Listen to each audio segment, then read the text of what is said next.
Tatay ni Dara nag-umpisa na palang magtinda ng isda. Dahil ayaw nito na umasa na lang sa bigay at nahihiya na daw ito.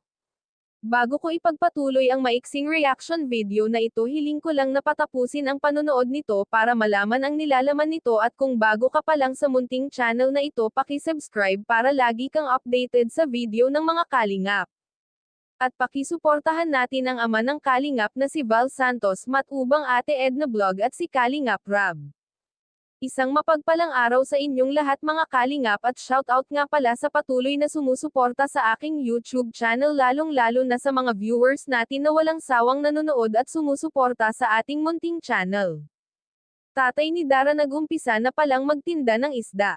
Dahil sinabi ng tatay ni Dara na nakakahiya naman kung hindi na siya mag-umpisa magtinda. Dahil nahihiya siya na baka sabihin ng mga tao ay umaasa siya sa mga bigay ng sponsor kay Dara. At para wala rin masabi ang mga kamag-anak ng asawa niya, ay nag-umpisa na rin talaga siya magtinda ng isda.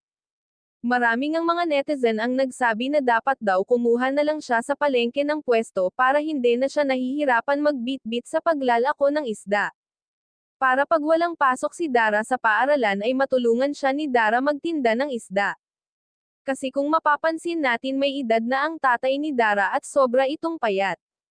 Ito nga ang napansin ni Dara nang dumating ang tatay niya. Naninibago daw siya dito at ang laki daw ng pinayat nito. Kaya sobrang naaawa siya sa tatay niya nang dumating ito. Hindi niya akalain na papayat ito ng sobra, siguro mahirap ang pinagdaanan nito sa kanyang trabaho.